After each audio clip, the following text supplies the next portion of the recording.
Moreover, the Lady Wilson is getting older, and her thinking is not only futile, but also outdated. In her opinion, Haraya, a shameless and unruly bitch woman, should be killed in order to emulate her. Seeing Noah and Mrs. Wilson beating Haraya together, the female doctor was shocked when she saw this scene. She kept shouting next to her, "You guys stop!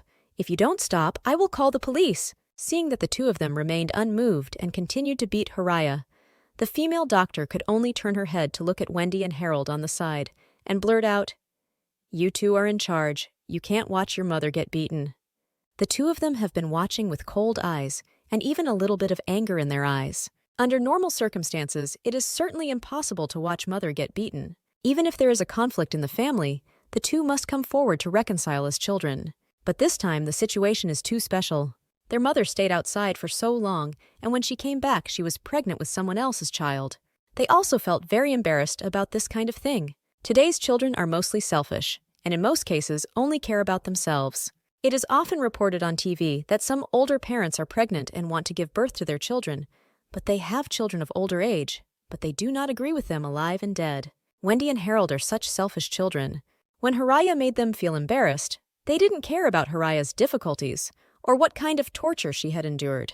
They only know that their mother is not obedient to women, and it feels embarrassing for them. Horia was beaten up at this time, and her whole body complained endlessly. She endured the murderous hands of Mrs. Wilson and Noah. She looked at the eyes of her sons and daughters without mentioning how painful she was. Seeing the cold eyes of her children facing her, Haraya's heart almost collapsed at this moment. She didn't know where the power came from. She suddenly pushed away the two people who had beaten her and shouted, "You are enough!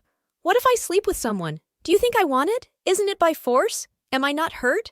I am a woman in a place like a black coal kiln. I don't have enough food, don't wear warm clothes, sleep enough, and have to do heavy physical work and be beaten. What can one do?" Speaking of this, Haraya was extremely emotional and said hysterically, "If I didn't agree to the supervisor or sleep with him, I might not survive now. I might have died in that black coal pit. But think about it, why did I end up like this? Isn't it for this family?" After that, she looked at Noah and angrily rebuked, "Noah, you have no conscience. You set up a bureau for Elaine. Didn't you want to make more money for family? Didn't I want to give family a chance to live? Going to the big villa of the first-grade Thompson? The result? I sacrificed so much for this family, but you are still doing this to me. Are you still human? What qualifications do you have to point to me and have the ability to go to Charlie?" Anger, humiliation, panic, all kinds of thoughts rushed to her heart. Haraya couldn't help but broke out, shaking the matter out of her head. She felt that she was the victim, so why should she receive such unfair treatment? Why? However, the old Mrs. Wilson and Noah did not listen to Haraya's explanation at all. For them, no matter what purpose Haraya mentioned or what persecution she encountered, the humiliation brought to the Wilson family was unforgivable. When Noah thought of wearing a green hat on his head, and maybe even more than one, his whole person almost collapsed, and he fell into a frantic vent of anger. Old Mrs. Wilson felt that Haraya was thrown into the face of Wilson's family. It was a crime to live. How could it be possible to listen to her explanation? So, the old Mrs. Wilson roared, "You bitch are still here yelling at us? Did you know that the most important thing for a woman is chastity?" Noah also took the conversation, glaring and yelling angrily, "Haraya, you should have died in that black coal pit.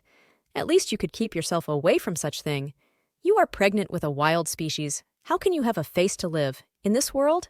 I think you just jumped down here to die." Her husband even asked her jump off the building. Haraya was immediately furious. She pointed at Noah angrily and cursed, "Noah, you are a dog, don't forget, who has been behind you for so many years to support you, help you, and take care of you.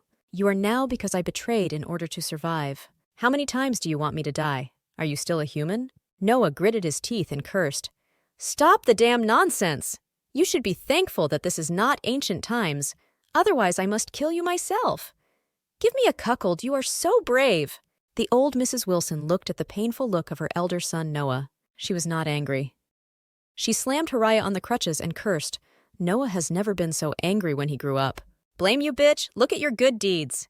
Haraya was stabbed in pain by a crutches and grinned and said, "Dead lady, don't blame me for your mistakes. If it weren't for me and the Wu family, you would still be squatting in the detention center. How could it be possible for you to live in Thompson? Thank me for having it today." Mrs. Wilson suddenly said sternly, You don't bullshit here.